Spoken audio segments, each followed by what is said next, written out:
Obrigado. É uma honra estar com vocês hoje nessa formatura de uma das mais excelentes universidades do mundo. Verdade seja dita, eu nunca me formei na faculdade. Esta foi a vez na vida em que eu cheguei mais perto de uma formatura de faculdade. Hoje eu gostaria de contar para vocês 3 histórias da minha vida. É isso, não é grande coisa, só 3 histórias. A primeira história é sobre ligar os pontos. Eu deixei a Reed College depois dos primeiros 6 meses, mas então eu fiquei um tempo de 18 meses antes de eu realmente sair. Então, por que eu saí? Começou antes de eu nascer. Minha mãe biológica era uma jovem e solteira estudante de faculdade, e ela decidiu me colocar para adoção. Ela achava muito fortemente que eu deveria ser adotado por pessoas formadas, então tudo estava preparado para que quando eu nascesse, fosse adotado por um advogado e sua esposa. Exceto que quando eu apareci, eles decidiram no último minuto que na verdade eles queriam uma garota. Então meus pais adotivos, que estavam numa lista de espera, receberam uma ligação no meio da noite perguntando: "Nós temos um garoto inesperado, vocês o querem?" Eles disseram: "É claro." Minha mãe biológica mais tarde descobriu que minha mãe adotiva nunca se formou na faculdade e que meu pai adotivo nunca se formou no colégio, ensino médio. Ela se recusou a assinar os papéis finais da adoção. Ela só cedeu alguns meses depois, quando meus pais adotivos prometeram que um dia eu iria para a faculdade. Esse foi o começo na minha vida. E 17 anos depois eu fui para a faculdade. Mas, ingenuamente, eu escolhi uma faculdade quase tão cara quanto Stanford. E todas as economias dos meus pais, de classe operária, estavam sendo gastas na minha educação superior.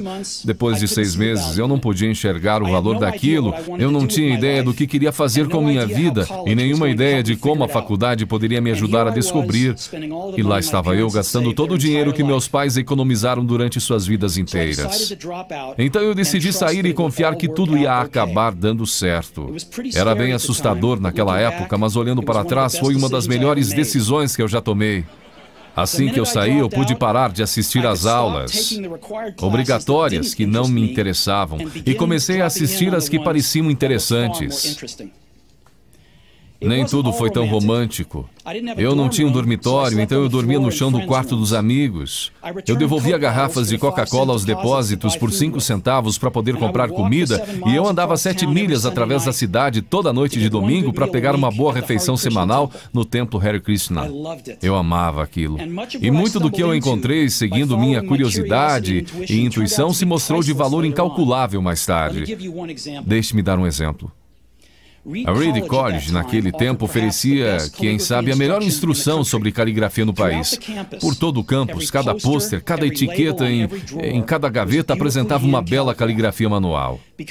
Por eu ter saído e não ter que assistir às aulas normais, eu decidi tomar aulas de caligrafia para aprender a fazer aquilo. Eu aprendi sobre caracteres com e sem serifa, sobre a variação do espaço entre diferentes combinações de letras, sobre o que torna a grande tipografia grande. Era bonita, histórica, artisticamente sutil de uma maneira que a ciência não pode capturar. E eu achei aquilo fascinante. Nada disso tinha sequer um lampejo de aplicação prática na minha vida. Mas 10 anos depois, quando nós estávamos projetando o primeiro computador Macintosh, aquilo tudo voltou para mim. E nós colocamos tudo no Mac. Foi o primeiro computador com uma tipografia bonita. Se eu nunca tivesse entrado naquele simples curso da faculdade, o Mac nunca teria múltiplos tamanhos de letra ou fontes proporcionalmente espaçadas. E já que o Windows copiou o Mac, provavelmente nenhum computador pessoal teria.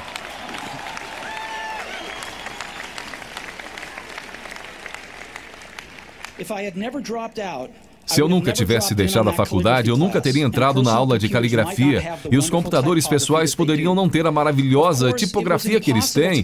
Claro que era impossível conectar os pontos, para frente quando eu estava na faculdade, mas ficou muito claro olhando para trás 10 anos depois. De novo, você não pode conectar os pontos olhando adiante, você só pode conectá-los olhando para trás. Então você tem que confiar que os pontos de algum jeito vão se conectar em seu futuro. Você tem que confiar em alguma coisa, seu Deus, destino, vida, karma, seja o que for. Porque acreditar que os pontos vão se ligar em um momento vai te dar confiança para seguir seu coração, mesmo que ele te leve para um caminho diferente do previsto. E isso fará toda a diferença.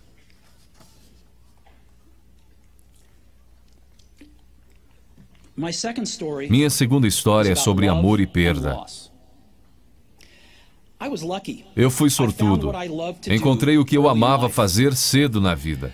Woz e eu começamos a Apple na garagem dos meus pais quando eu tinha 20 anos. Nós trabalhamos duro e em 10 anos a Apple cresceu de apenas nós dois numa garagem para uma companhia de 2 bilhões de dólares com mais de 4 mil empregados.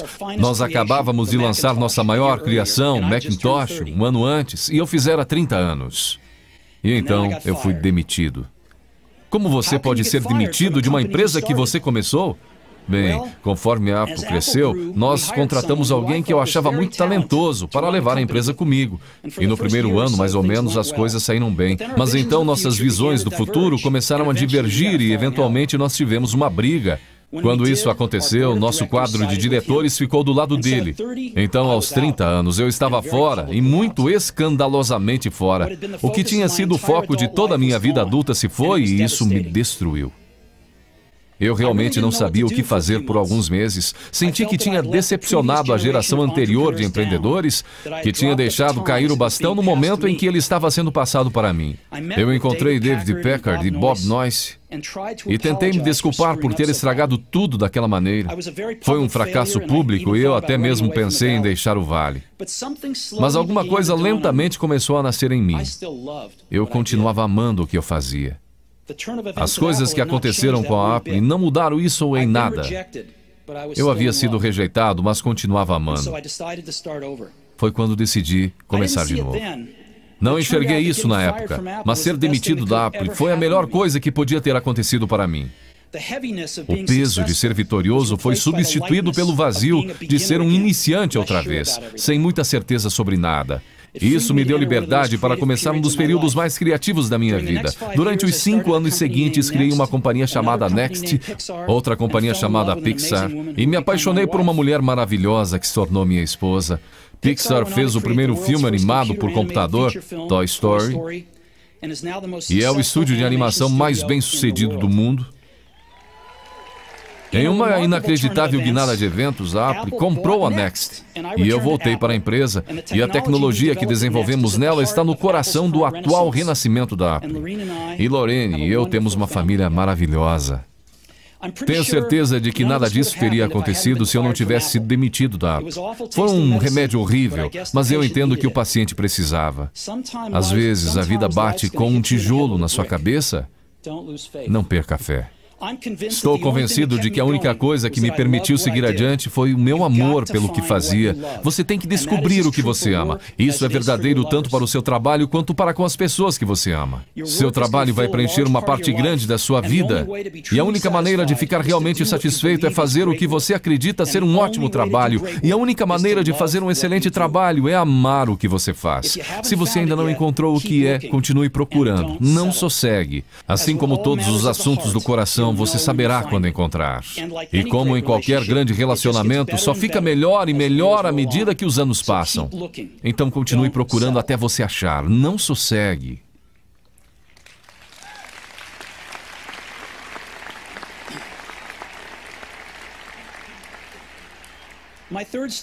Minha terceira história é sobre a morte. Quando eu tinha 17 anos, eu li uma citação mais ou menos assim: se você viver cada dia como se fosse o último, algum dia provavelmente você vai acertar.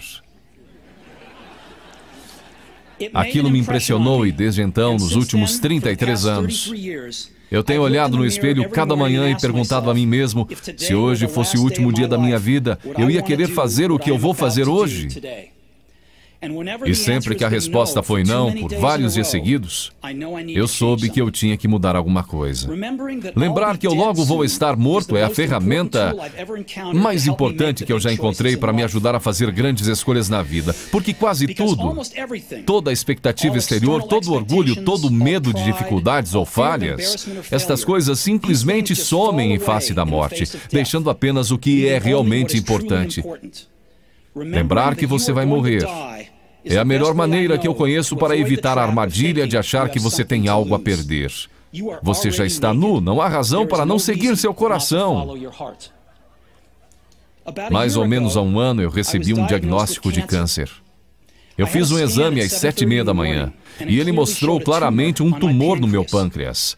E eu nem sabia o que era um pâncreas.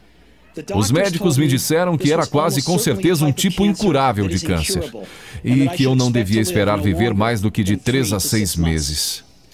Meu médico me aconselhou a ir para casa e botar meus negócios em ordem, o que no idioma dos médicos significa prepare-se para morrer. Significa tentar dizer aos seus filhos tudo o que você pensou que teria os próximos 10 anos para lhes dizer em apenas uns poucos meses. Significa ter certeza que tudo está no lugar para que seja tão fácil quanto possível para sua família. Significa dizer adeus. Eu fiquei com aquele diagnóstico o dia inteiro.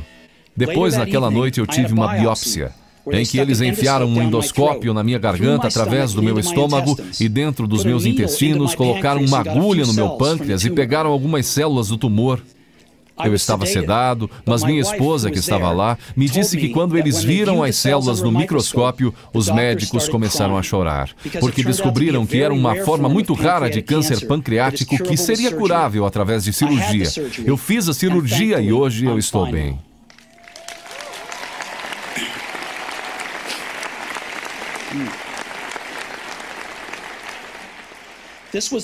Isto foi o mais perto que eu cheguei de encarar a morte e eu espero que seja o mais perto que eu chegue por algumas décadas mais. Tendo sobrevivido, hoje eu posso dizer isto a vocês com um pouco mais de certeza do que quando a morte era um conceito útil, mas puramente intelectual. Ninguém quer morrer. Mesmo as pessoas que querem ir para o céu não querem morrer para chegar lá. E mesmo assim, a morte é o destino que todos nós compartilhamos. Ninguém nunca escapou dela.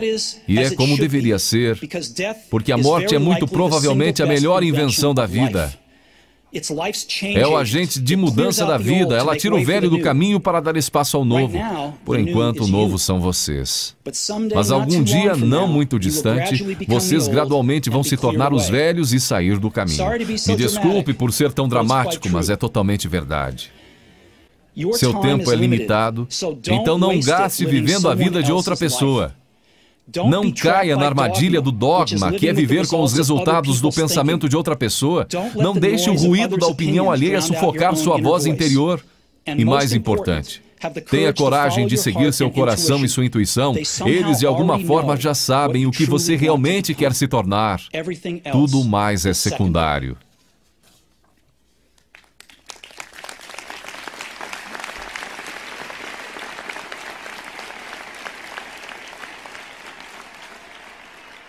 Quando eu era jovem, havia uma maravilhosa publicação chamada O Catálogo de Toda a Terra, que era uma das bíblias da minha geração. Foi criada por um camarada chamado Stuart Brand, não muito longe daqui, em Menlo Park. E ele deu vida à publicação com seu toque poético. Isso foi no final dos anos 60, antes dos computadores pessoais e da editoração eletrônica, então tudo era feito com máquinas de escrever, tesouras e câmeras Polaroid. Era tipo o Google formato brochura, 35 anos antes do Google aparecer. Era idealista e com abundância de recursos elegantes e ideias brilhantes. Stuart e sua equipe publicaram várias edições de O Catálogo de Toda a Terra, e então, quando seu papel estava cumprido, eles publicaram uma edição final. Era meados dos anos 70 e eu tinha a idade de vocês. Na contracapa da edição final havia uma fotografia do amanhecer em uma estradinha de terra, do tipo em que você poderia ficar pegando carona se você for aventureiro. Embaixo dela estavam as palavras Stay Hungry, Stay Foolish. Era a mensagem de despedida deles ao sair do ar. Stay hungry, stay foolish. E eu tenho sempre desejado isso para mim mesmo. E agora, a vocês se formarem para começar outra vez. Eu desejo isso a vocês. Stay hungry, stay foolish. Muito obrigado a todos vocês.